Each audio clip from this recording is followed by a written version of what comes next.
La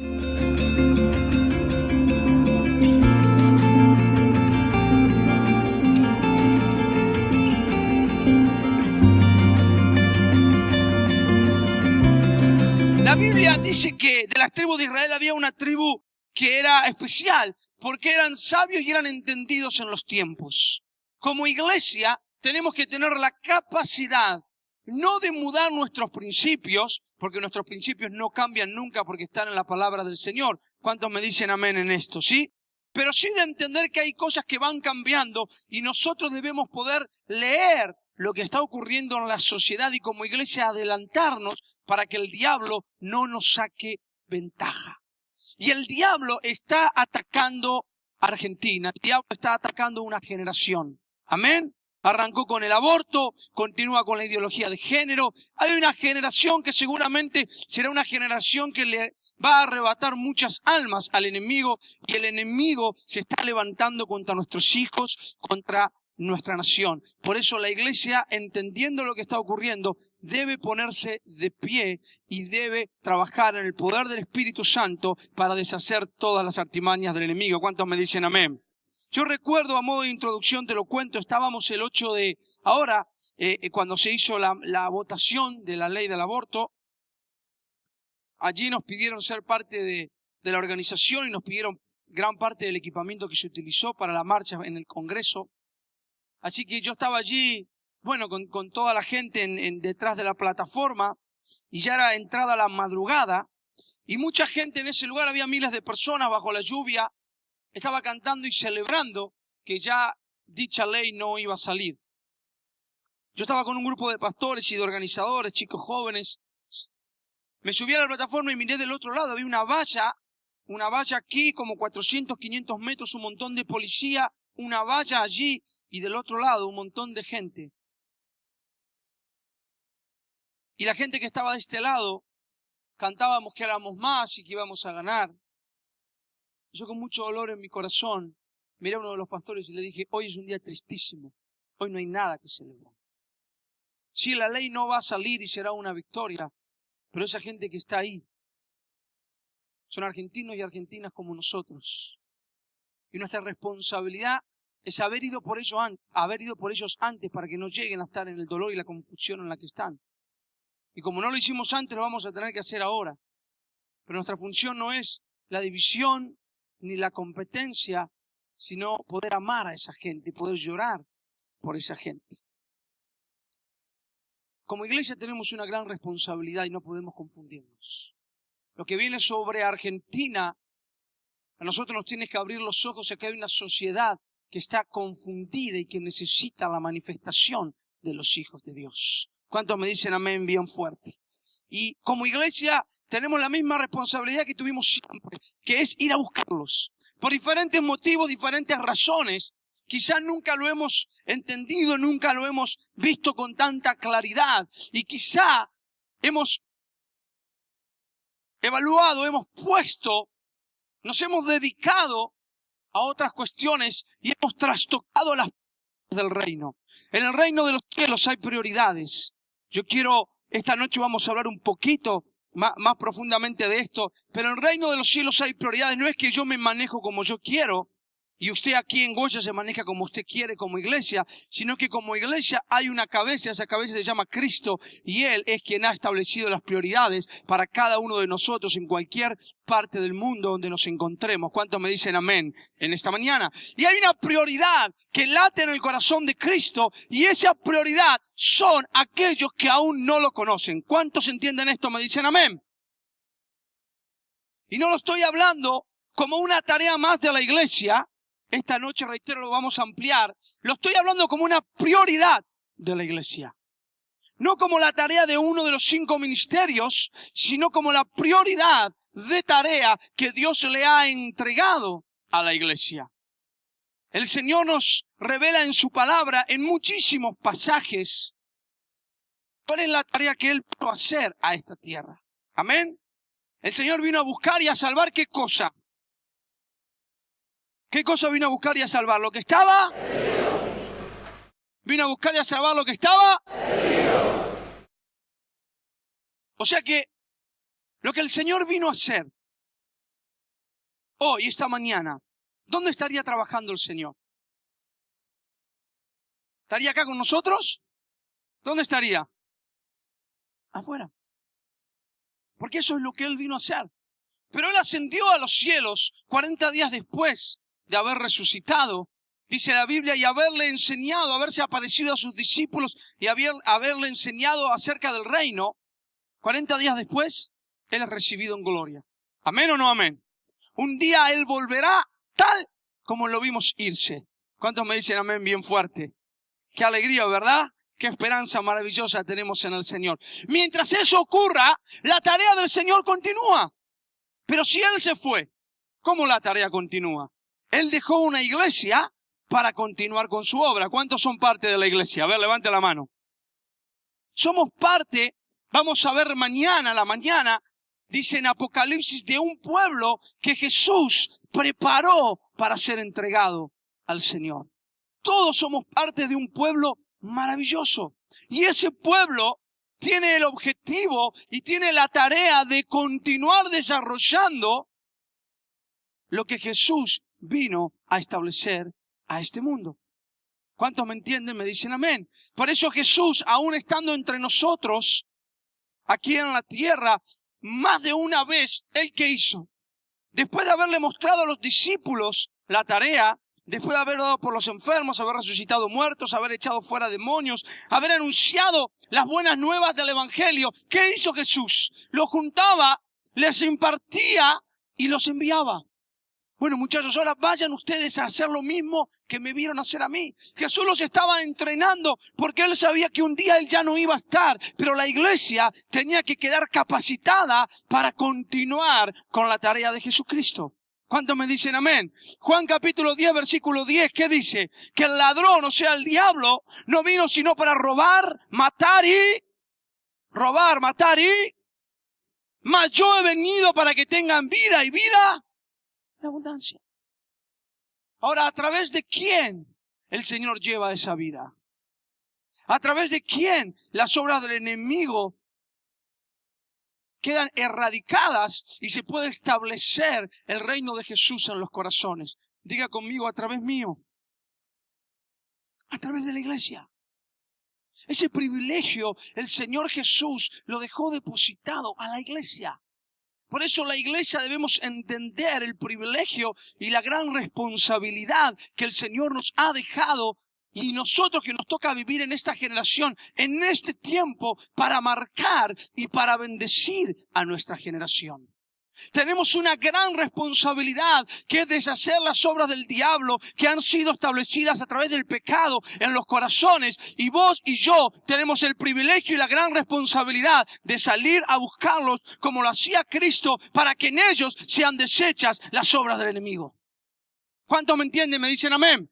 Ahora, Jesús dejó en muchísimos ejemplos, historias. Una de ellas muy conocida, la de la oveja perdida. Mateo capítulo 18, la Biblia nos relata allí que había un pastor que tenía ovejas, pero una de sus ovejas se perdió. ¿Y qué hizo el pastor? Dejó las 99 para ir a buscar la perdida. Esta palabra perdida es la palabra que utilizamos y que aún la Biblia utiliza luego más adelante para referirse a un mundo que está perdido sin Cristo. Ahora fíjese, lo curioso es que Jesús nos estaba enseñando como iglesia que el corazón de este pastor, a quien usted y yo adoramos y servimos, de quien en una conferencia como esta venimos a aprender, en su corazón, lo que está latiendo, lo que lo está preocupando y lo que lo está cargando, no somos los que estamos en el redil, sino los que están afuera por caer barranco abajo sin hallar esperanza. Y dejando en el redil las que estaban seguras y salvas, ¿qué hizo el pastor? Salió afuera a buscar la que estaba perdida. Aquí Jesús no nos está dando una estrategia de trabajo, nos está revelando su corazón. Su corazón nos está plasmando y enseñando cuál debe ser el corazón de la iglesia en este tiempo. Hay un mundo que va derecho al peñasco. Se van a desbarrancar.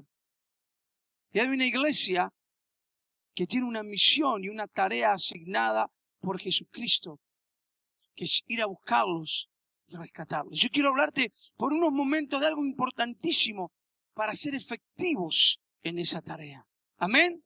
Pero para ser efectivos en esa tarea, lo primero que esta noche lo vamos a ampliar es entender lo importante de esa tarea.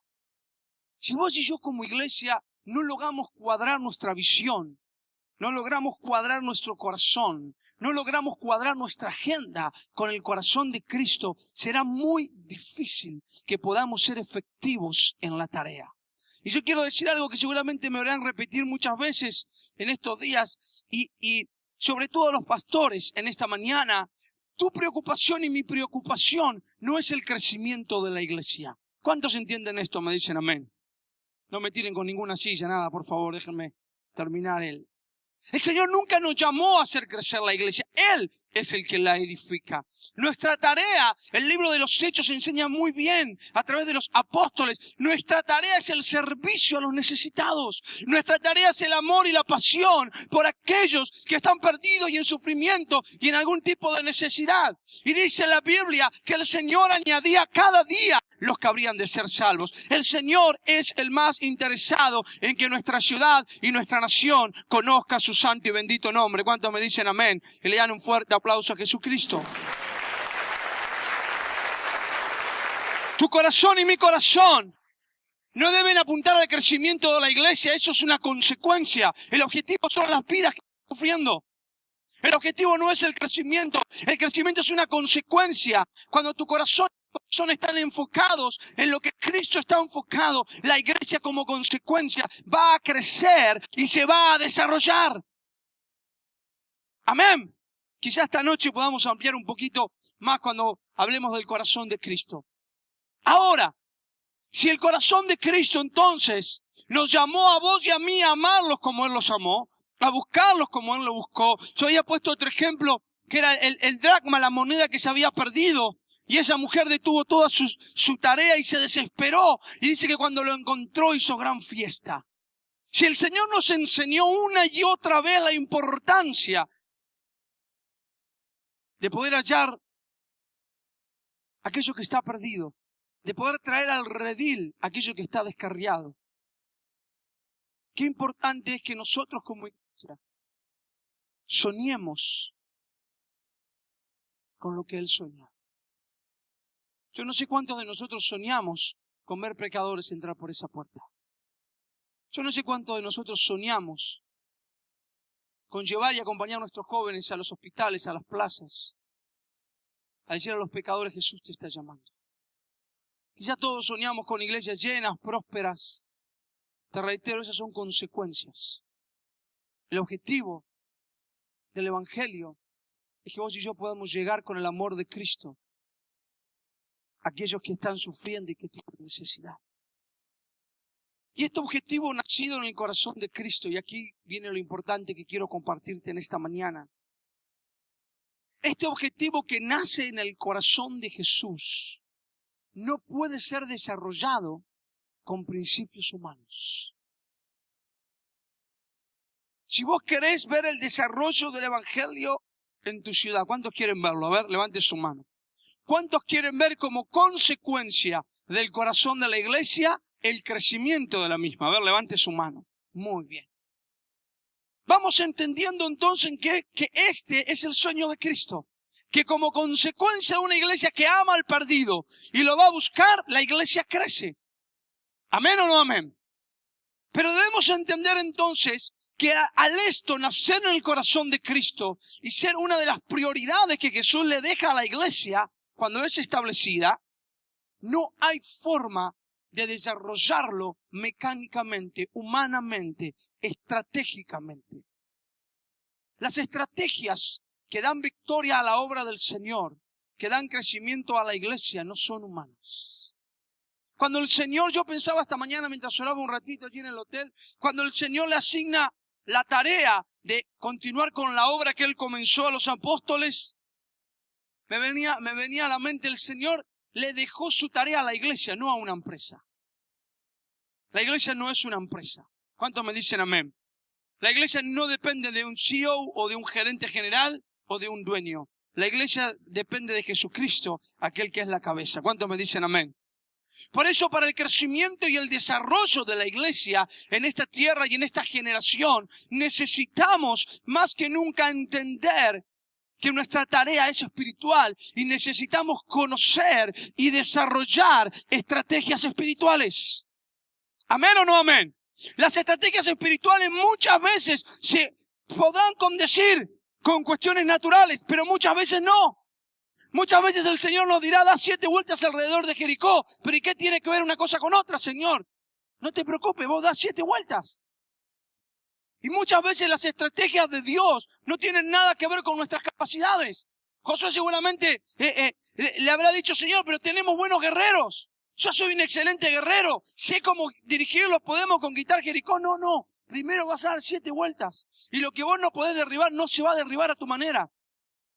Y el Señor así una y otra vez demostró y dio estrategias a su pueblo para que salga vencedor de las diferentes circunstancias, siempre dependiendo absolutamente de Él. ¿Cuántos me entienden? Me dicen amén.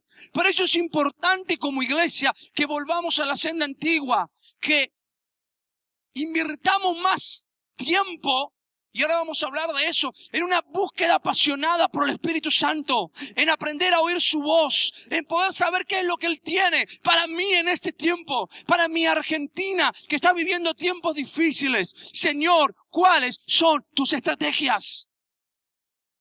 Ya no hablar de modas, esto ya no se usa más. No, ¿cómo no se usa más? ¿Y si el Señor lo quiere volver a usar? ¿Alguna vez escuchaste? No, esto ya pasó de moda, hermano, esto ya no se usa, ahora va. No. En el reino no hay tiempos de moda ni fuera de moda. No. Lo que Él diga es la estrategia correcta. Lo que Él nos muestra es lo que tenemos que hacer. Y qué bueno es aprender y qué bueno es capacitarnos. Pero cuánto mejor es llevar todo ese aprendizaje y esa capacitación a los pies del Señor para decirle, Señor, si algo de esto podés o querés usar, aquí está. Y si nada de esto querés usar, lo voy a tener por basura y mostrarme qué, cómo, cuándo y a dónde tengo que ir. Pero es tiempo de que la iglesia entienda que lo que el Señor nos ha entregado es una tarea espiritual que trasciende el mundo espiritual y genera resultados en el mundo natural, pero no podemos manejarlo con nuestra naturaleza. No podemos agarrar y decir, bueno, a ver, evaluemos, vamos a juntarnos y evaluemos qué estrategia vamos a seguir humanamente. Necesitamos sí aprender, sí capacitarnos, pero llevar todo eso delante del Señor. Y decirle, Espíritu Santo, en este tiempo estamos viviendo circunstancias difíciles. Está ocurriendo esto, aquello, lo otro. ¿Qué es lo que tenemos que hacer? Así lo hacía la iglesia primitiva y ahora lo vamos a ver por un momento. Cuando el Espíritu Santo toma el dominio y el control de la iglesia, la historia cambia. Porque la iglesia comienza a vivir en el nivel del poder de Jesucristo y ahí no hay límites. Ahí no hay nada ni nadie que pueda detener la iglesia, pero tampoco hay nada ni nadie que pueda manejarla. Y aquí está el conflicto. Muchas veces queremos tener el control de la iglesia. No vaya a ser cosa que se dispare para algún lugar que yo no quiera.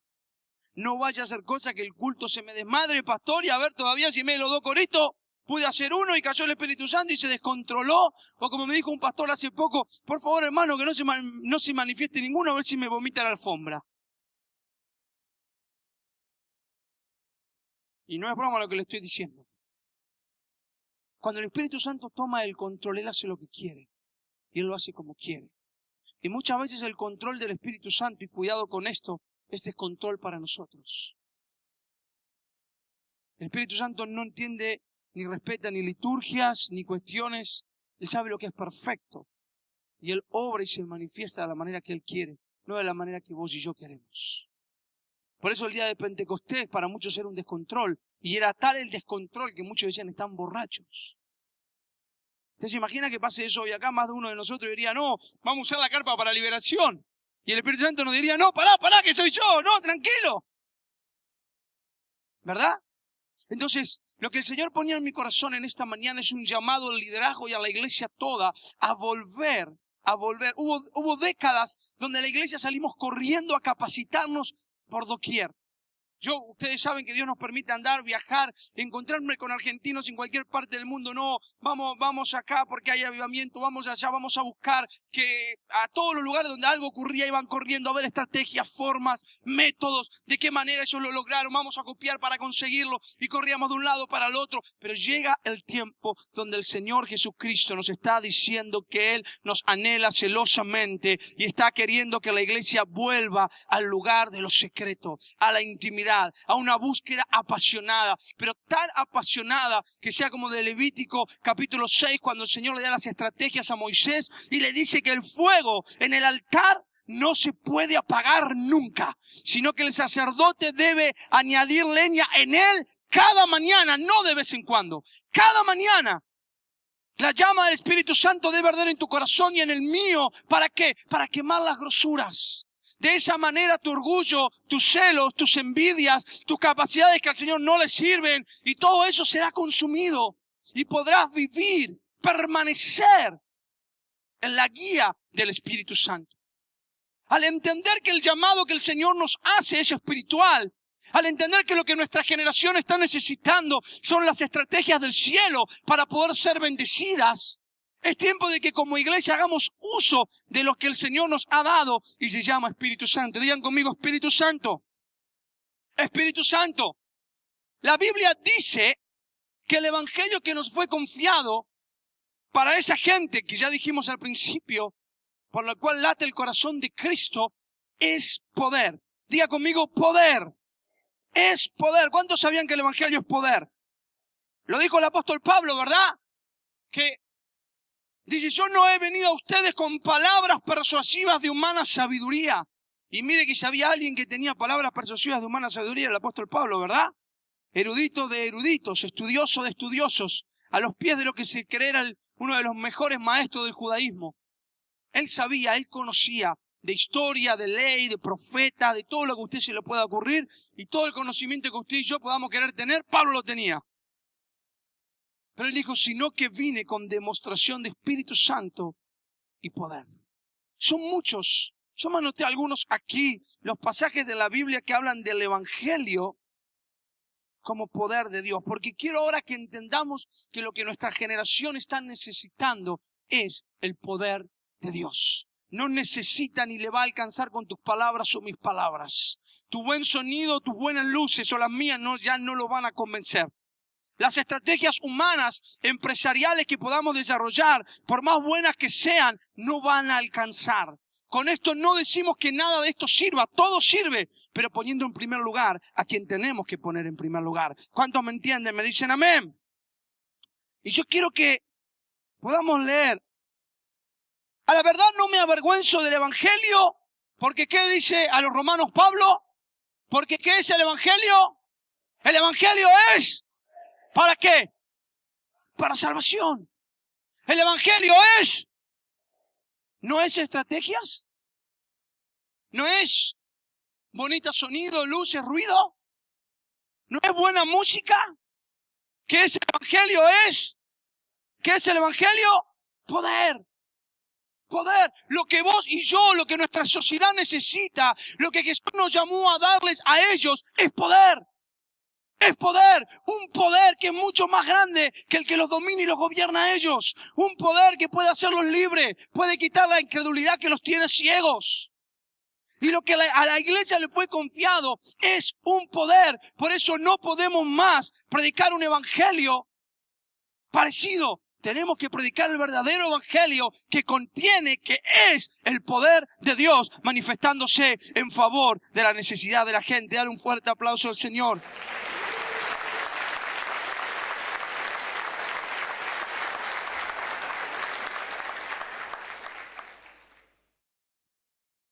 Mediante poderosas señales y milagros, por el poder del Espíritu de Dios. Diga conmigo, por el poder del Espíritu de Dios.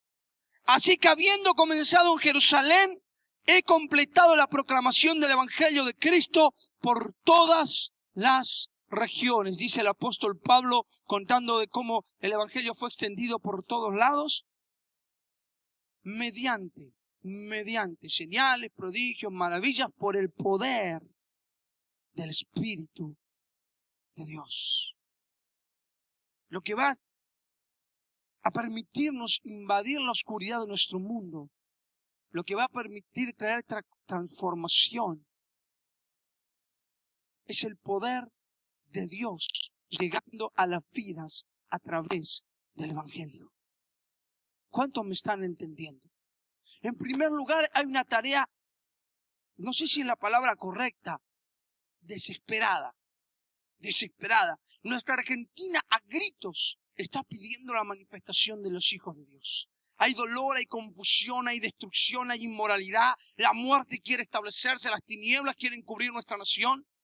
A gritos allá afuera están pidiendo que alguien vaya en ayuda. Por otro lado, por decirlo de alguna manera, a gritos la palabra de Dios nos está diciendo, muchachos, desde el principio tendrían que haber estado ahí. Nunca tendrían que haberse encerrado. Nunca tendrían que haberse distraído. Nunca tendrían que haberse acomodado. Desde el principio el Señor Jesús los llamó a estar con los perdidos, a dejar lo que sea necesario para encontrarlos y que ellos puedan recapacitar para volver al lugar al cual Cristo ha planeado para ellos. Tenemos la necesidad de la gente, tenemos el llamado de Cristo a ir por esa gente que está en una profunda necesidad. Y ahora es tiempo de tener el entendimiento de cuáles son las herramientas que Dios nos ha dado para que realmente nuestro evangelio pueda irrumpir en una sociedad confundida y pueda deshacer las obras del enemigo. Y déjeme decirle algo, yo creo que el evangelio es poder de Dios para salvación. Yo no creo que la gente sea dura, yo no creo que no me van a escuchar, yo no creo que será difícil, yo creo que el evangelio es poder de Dios. Y no importa lo que se ponga adelante, nada ni nadie puede resistirse al poder de Dios. Nos fue confiado poder, que es la respuesta para un mundo que sufre. Y guardamos el poder y nos distrajimos y ni siquiera pudimos disfrutar el poder para nosotros, porque ese poder no es egoísta. Es imposible disfrutar el poder de Dios. Discúlpeme. Por esta noche podamos ampliar este principio. No hay poder de Dios mientras la iglesia esté encerrada, porque el poder de Dios tiene un propósito. El poder de Dios tiene un propósito y la iglesia es parte del propósito, pero no es la finalidad. La iglesia es el canal por el cual el poder de Dios va a fluir para bendecir a una sociedad. Entonces, es tiempo de anhelar con desesperación el evangelio de poder. Entender que esto no es, esto es para unos. Aquellos que son de la línea más gritones, ¿viste? Más que aplauden. Ahí hablarle de poder. A mí háblame de enseñanza. No. No hay dos Biblias, no hay dos evangelios. Es el mismo. La enseñanza es poder porque tiene que transformar. La palabra profética es la manifestación del poder, de los dones de Dios, el apostolado. Cada uno de los ministerios debe moverse en un nivel y en una autoridad que es la que Cristo nos ha dado, porque si no estamos queriendo llevar a cabo la tarea de Dios humanamente y es imposible. Nos desgastaremos, nos lastimaremos, no veremos resultados, nos conformaremos y terminaríamos acomodados. Diciendo, el mundo sufre, está escrito, hermano, que se arreglen como puedan. Diga conmigo, no. Mientras yo esté aquí, no. Yo no voy a ver sufrir a mi generación y me voy a quedar de brazos cruzados bajo ningún punto de vista. Mañana a la mañana vamos a hablar de eso. Lo que es tener un corazón para nuestra generación. ¿Y cuál es una de las herramientas más maravillosas que el Señor nos ha dado para influenciarla sin tener que tener demasiado? Más que un corazón centrado en el de Cristo. Amén. Ahora, quiero ir redondeando. 2 o 3 cosas importantes. Si el evangelio es poder, ¿cómo vos y yo obtenemos ese poder que tenemos que usar para impartir a nuestra generación, a tu ciudad? ¿De dónde lo sacamos? Vayamos al libro de Hechos. Capítulo 1, versículo 8, todos lo conocen. ¿Qué dice la Biblia? Pero recibiréis, ¿cuándo? Cuando haya venido sobre vosotros el Espíritu, y me seréis, ¿qué? Y me seréis testigos. ¿Dónde? Jerusalén, Judea, Samaria y hasta lo último de la tierra. Muy simple. El poder de Dios solo llega al hombre y a la mujer, a la iglesia, a través del Espíritu Santo. Por eso ya no podemos. Tenemos que enseñarle a nuestros niños, a nuestros hijos, desde que son así, lo más importante para una vida en victoria es el Espíritu Santo. Porque aun si yo te enseñase mal algún principio bíblico, dice la Biblia que Él te va a enseñar toda la verdad. Que Él te va a revelar la misma persona de Cristo. Porque Jesús dijo, Él tomará de lo mío y se lo hará saber a ustedes. Él no va a hablar ninguna cosa que no me oiga decir a mí. Él les enseñará, dice, Jesús dijo, hablando del Espíritu Santo, todas las cosas. Todas, no algunas, todas. Todas. Si Él me enseña todas, ¿qué puedo aprender fuera de Él? Matemática. Nada. En el reino no hay nada que podamos desarrollar si no es a través del Espíritu Santo. Son las matemáticas del cielo. Por eso la iglesia debe tener una desesperación por volverse al Espíritu Santo, porque el Espíritu Santo es lo que necesitamos. Pero no solo cuando Él viene nos da poder, sino que nos da dirección. Porque fíjese que dice que recibiríamos poder para ser testigos. No para disfrutar. No para acomodarme a las anchas en el culto y temblar cuando canta una bonita adoración o tirar unas lágrimas. No. Vamos a recibir un poder que te va a impulsar a ser testigo. Cuando vos te quieras acomodar, el poder que ha venido sobre vos y sobre mí no nos va a dejar acomodarnos porque ha venido con un propósito. Y es llevarnos a cumplir el propósito de la iglesia, ser testigos. ¿Dónde somos testigos? Donde Cristo nos ha mandado. Donde está la necesidad, el dolor. Donde la gente necesita escuchar. Yo estuve ahí, yo lo vi, no es mentira.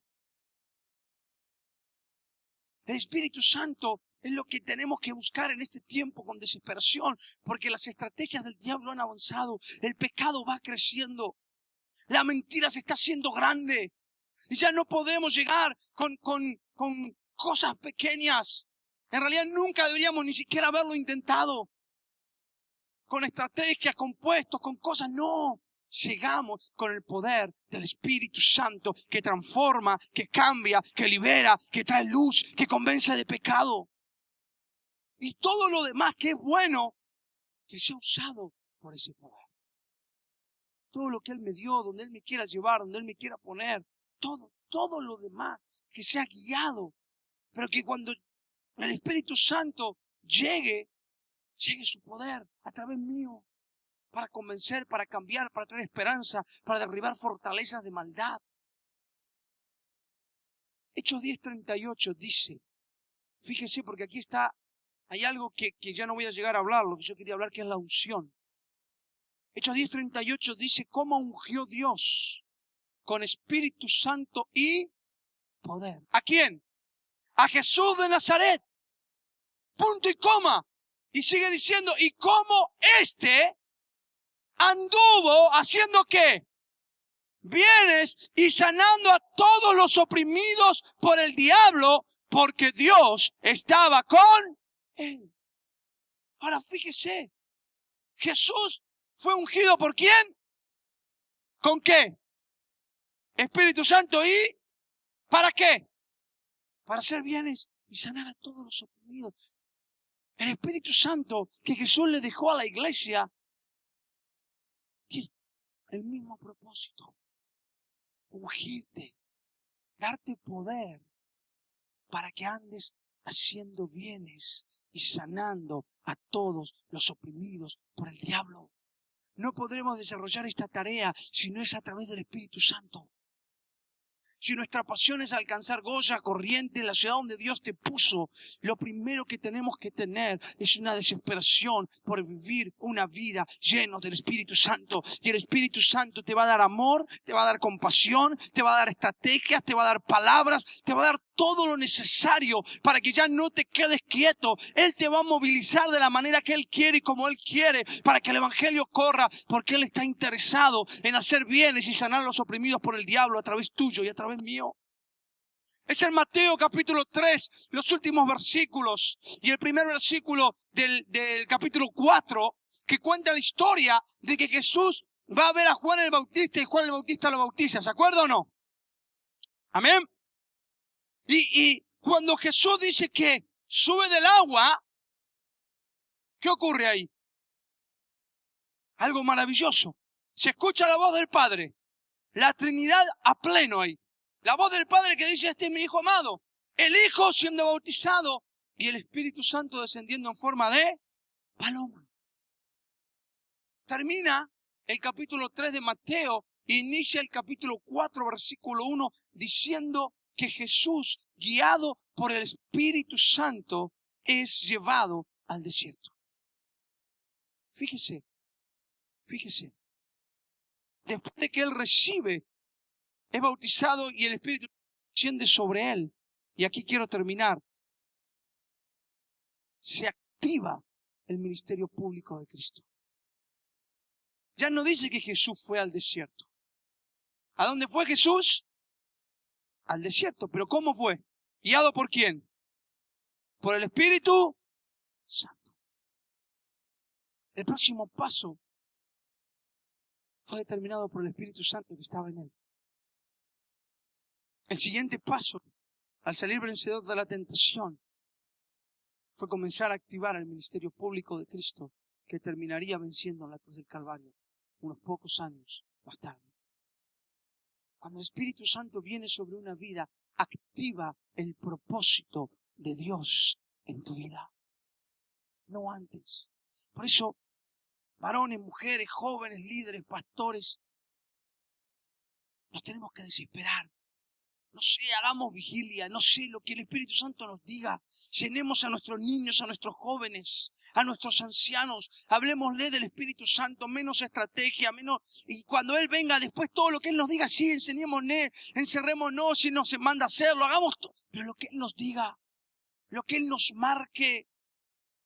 El ministerio público de Cristo se activa y trasciende las fronteras del tiempo y las fronteras geográficas después de que el Espíritu Santo llega a su vida, y lo mismo ocurre con la iglesia. En Hechos capítulo 2, la iglesia no da su inicio tal como fue conocida hasta que el Espíritu Santo no vino. Y Jesús fue claro con los discípulos. Tiempo antes Él les dijo, id y quedad vosotros en Jerusalén. ¿Hasta qué? Hasta que seáis investidos del Espíritu Santo. Dios, por medio de Cristo, le dio a la iglesia, a los suyos, una dirección clara. El siguiente paso es la búsqueda del Espíritu Santo. Y cuando Él venga, Él les va a enseñar qué hacer y cómo hacerlo. ¿Cuántos me entienden en esta mañana? ¿Y ellos qué hicieron? 120 estaban reunidos haciendo ¿qué? Buscando al Espíritu Santo. Desesperándose por el Espíritu Santo. Y cuando el Espíritu Santo vino, ellos no es que tenían una estrategia armada. Bueno, cuando el Espíritu Santo venga, nos vamos a dividir en grupos, vamos a tomar las zonas, vos te vas a ocupar de esta tarea y vos... Nada. Cuando el Espíritu Santo vino, Él los guió, Él los llevó, Él los impulsó, Él les enseñó. Y fue tan grande y tan maravillosa la obra que el mundo entero conocido había sido regado de la verdad del Evangelio. En poco tiempo, sin aviones, sin trenes bala, sin vehículos, habían recorrido todo el mundo conocido con la verdad. Que estos locos en el mundo han llegado hasta aquí. La verdad del Evangelio. En un grupo de hombres y mujeres que por el Espíritu Santo. Y vivieron épocas difíciles. Los apresaron, los persiguieron, les quitaron la vida. Nada ni nadie pudo detenerlos. Cuando había miedo, luego de ser apresados todos los discípulos, los apóstoles, por primera vez juntos, y el Señor liberarlos de forma milagrosa, dice que se volvieron a juntar todos. Y la oración, Hechos capítulo 4, fue: Padre, mira sus amenazas. Nos prohíben hablar en el santo nombre de tu Hijo. Y ellos no dijeron, pobre de nosotros. No. Concédenos pues ahora que con denuedo prediquemos tu palabra mientras tú haces prodigios, señales. Y estaban orando y dice que el lugar donde estaban volvió a temblar. Y todos otra vez fueron llenos del Espíritu Santo. ¿Sabe dónde estaban 5 minutos después? En el mismo lugar donde los habían apresado, haciendo lo mismo por lo que los habían apresado. Una iglesia que no tiene límites. Una iglesia que nada ni nadie los pueda amedrentar, ni asustar, ni detener. Es una iglesia que está enfocada. Es una iglesia que conoce cuál es la fuente y no está dispuesta a despegarse de esa fuente. Es una iglesia que está dispuesta, no importa el precio que tenga que pagar, a vivir este evangelio, no uno parecido, no uno similar. Amén. Y la fuente del poder nos ha sido confiado, es el Espíritu Santo. No sos vos ni yo, no soy predicador, no es la bonita música, no son las estrategias, es que tu vida esté llena de Él. Amén. El Espíritu Santo. Mañana a la mañana vamos a hablar de otra herramienta que el Espíritu Santo revela claramente en la Biblia para poder alcanzar nuestras ciudades. Pero nada de todo lo que hablemos, por más bíblico que sea, va a dar resultado si el Espíritu Santo no gobierna tu vida. No va a ser más que una bonita palabra, que un bonito mensaje, que una bonita predicación. Pero necesitamos que el Espíritu Santo nos gobierne, llegar a vivir los niveles que el Señor está pidiendo que la iglesia viva para poder impartir luz en medio de una sociedad que está llena de oscuridad. Ponte de pie allí donde estás. Vamos a orar por un momento nada más, se me fue la hora.